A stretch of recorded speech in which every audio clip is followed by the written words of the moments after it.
Bonjour tout le monde, mon nom est Daniel Lafrance, bienvenue à un autre tutoriel After Effects.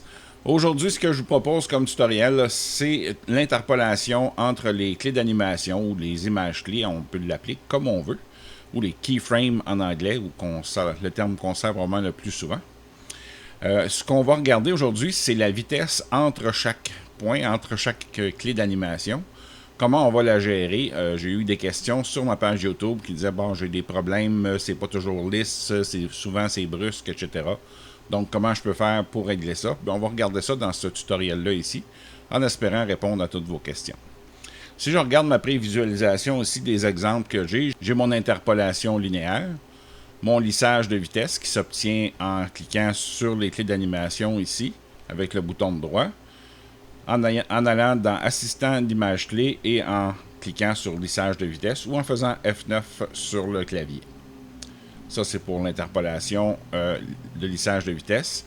À l'éloignement et à l'approche, c'est sensiblement la même chose, mais ça va être seulement sur un côté, donc seulement en partant, en débutant l'animation, et l'autre, c'est en finissant l'animation. Et on a l'interpolation à 25-85 ici, qui est un exemple, parce qu'on peut la mettre à la vitesse qu'on veut. Là, on va aller dans le graphique et on va ajuster le graphique à la vitesse désirée. On peut utiliser des scripts, exemple comme Motion V2, qui nous permet de pouvoir faire la même chose avec les sliders ici. C'est beaucoup plus facile. Je vous montrerai un exemple tantôt. Donc, on va commencer par le premier. On va regarder tout simplement. On va l'isoler.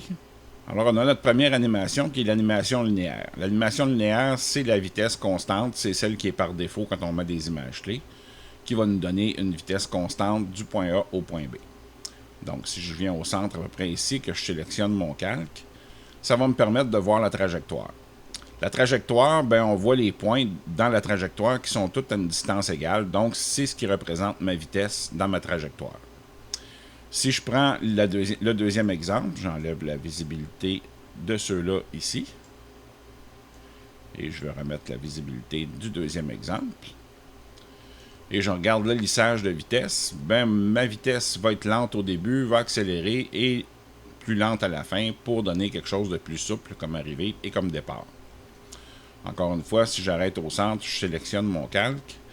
Là, je vais pouvoir voir que ma vitesse, mes points de ma vitesse sont plus rapprochés au début, s'éloignent donc pour donner plus de vitesse et sont plus rapprochés à la fin. Donc, ça me donne ma vitesse qui va être ralentie au début et à la fin. Maintenant, troisième exemple. On va donner de la visibilité à cet exemple-là. À l'éloignement. Sensiblement la même chose que le lissage de vitesse, mais on va lisser seulement l'éloignement et pas la fin. Ce qui va nous donner une trajectoire comme celle-là ici, où on a des points collés au début et on va prendre de plus en plus de vitesse pour arriver à une vitesse constante et arrêter de façon plus brusque à la fin. Ici. L'inverse dans l'autre animation ici. On va enlever la visibilité. Redonner à celle-là ici. Donc celle-là ici, c'est la vitesse est constante au début et va ralentir à la fin. Donc ça nous permet de créer des animations de plus en plus intéressantes. Si je vais voir le dernier exemple, là je vais avoir mon cube qui va partir rapidement et qui va arriver très lentement à l'autre bout. Donc si je regarde toutes les animations ensemble, on va pouvoir voir la différence. On voit ici que l'animation est différente. On a la même animation pour chacun des carrés, mais avec des clés d'interpolation différentes, ce qui nous donne un résultat complètement différent sur chacun des exemples. Donc, si on regarde le dernier que j'ai regardé avec vous, on va cliquer ici. Là, on voit que la vitesse est rapide au début et qu'on va arriver très lent à la fin. Ça, comment c'est possible? On va tout simplement sélectionner nos clés d'animation. Et on va cliquer sur le petit graphique ici, l'éditeur de graphique. Et on va ouvrir ça comme ça. Vous devriez avoir cette image-là. Si jamais c'est plus grand ou plus petit, vous faites seulement CTRL là, pour pouvoir ramener. En faisant CTRL et prenez la molette de votre souris. Vous allez pouvoir ramener ça dans le graphique pour le voir au complet. Et à partir d'ici, ce n'est pas ce graphique-là que vous voyez. Exemple, si c'est sur celui-là ici, c'est parce que vous n'êtes pas dans le bon graphique. Il faut s'assurer d'être sur le graphique de vitesse. Donc, la façon de travailler avec le graphique, c'est tout simplement de sélectionner nos clés d'animation et de prendre des petites poignées ici et de jouer avec la vitesse. On voit l'influence ici de la vitesse qui va changer là, au pourcentage. Donc, on peut l'ajuster comme on veut ici. Et la même chose là, donc pour créer l'animation exactement à la vitesse qu'on veut. Donc, ça nous permet de réagir de la bonne façon.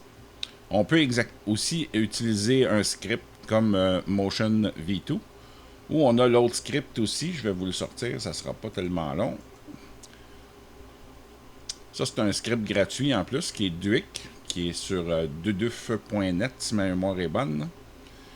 Et ce script-là, ici, nous permet de faire de l'animation, d'avoir des animations prédéfinies là, qui sont déjà faites. Faire de l'auto-rig ou du rig de caractère pour ceux, c'est surtout fait pour ça. Là. Et on a ici notre troisième onglet qui nous permet de jouer avec nos clés d'animation. Ici, la même chose. Donc, si je débarre ça ici, je vais avoir mon influence au début et mon influence à la fin. Donc, si je regarde ici dans mon graphique et que je change de la vitesse ici pour 12, ben, elle va changer pour 12 ici. Et si je vais à la fin et j'amène ça à 92, ça va être à 92 ici à la fin. Donc, on peut l'ajuster facilement avec ce script-là, Duik, qui est gratuit, ou celui-là qui est payant, puis pour moi est plus convivial, l'interface est plus petite et plus rapide à utiliser. Donc, on va l'utiliser de la même façon. On peut bouger ici nos clés d'animation et avoir exactement le même résultat. Et ce qui est intéressant avec celui-là aussi, c'est que si je veux avoir exactement la même animation, je peux copier l'animation en cliquant ici. J'ai d'ailleurs une revue de ce script-là qui a été faite sur un tutoriel. Donc, vous pourrez le regarder si vous le possédez ou si vous envisagez de l'acheter. Donc, on a fait pas mal le tour des clés d'animation ici. Maintenant, ce qui reste, c'est l'interpolation dans le temps. L'interpolation dans le temps, c'est que si on décide de faire une animation, on va juste ajuster ma fenêtre ici, qui comporte plusieurs clés d'animation. Là, on a vu ici qu'on a 2 clés d'animation, donc la vitesse est facile à régler entre chacune des 2.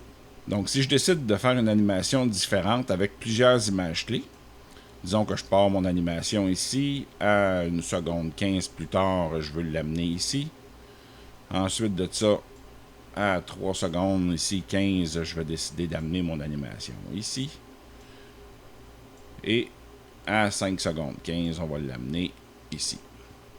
Là, on voit que mon animation est linéaire. Donc, j'ai la même vitesse qu'on voit bien ici là, entre chacune des images clés. Donc, si je m'en vais comme ça et que je veux...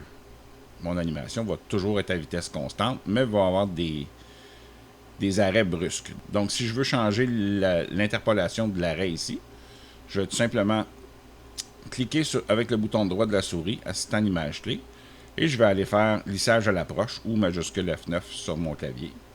Donc, ce que ça a changé, c'est que ça va diminuer ma vitesse à l'arrivée. Donc, je vais arriver à l'arrivée et ça va être complètement différent.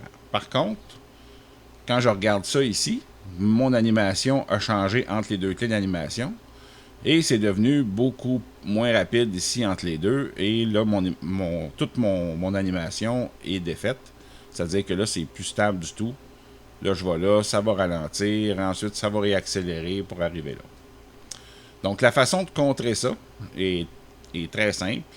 Si je veux être capable de garder cette animation-là, je veux partir de façon directe ici et arriver avec le lissage là. Je vais tout simplement choisir les 2 autres clés du centre. Je vais cliquer avec le bouton de droit et je vais aller dans déplacement dans le temps. Et là, ça va changer mes images clés en petits points ici. Et là, ce qu'on vient de voir à l'écran, c'est que toutes mes clés d'animation sont à vitesse constante et vont diminuer tranquillement ici. Donc, mon animation va être beaucoup plus lisse. Donc, je vais arriver ici, toujours à la même vitesse, et là, je vais ralentir pour arrêter à la fin. Donc, si jamais je déplace mon point ici, je décide de changer la position de ce point-là ici, bien, regardez les points, ils vont tout simplement se déplacer dans le temps. Et si on regarde sur l'écran ici, j'ai toujours ma vitesse constante, peu importe. Si je choisis, exemple, là, si je prends mon carré, là, et que je prends seulement cette clé-là, et je bouge cette clé-là ici, mon animation va être constante tout le temps, peu importe quelle position je vais donner à ça. Donc, le déplacement dans le temps est très utile pour nous donner des animations qui sont plus fluides et qui nous permettent d'arriver à ce qu'on veut, là, même si on a plusieurs clés d'animation dans notre animation. Puis là, on peut faire un mélange de toutes ces clés-là. Je pourrais aussi arriver avec un lissage à l'éloignement ici. Comme ça. Et je pourrais éventuellement, si je choisis, exemple, mes clés d'animation, aller dans mon graphique. Et là, tout simplement faire CTRL pour bien voir ma courbe. Là, on voit que mes clés d'animation qui se déplacent dans le temps sont ici.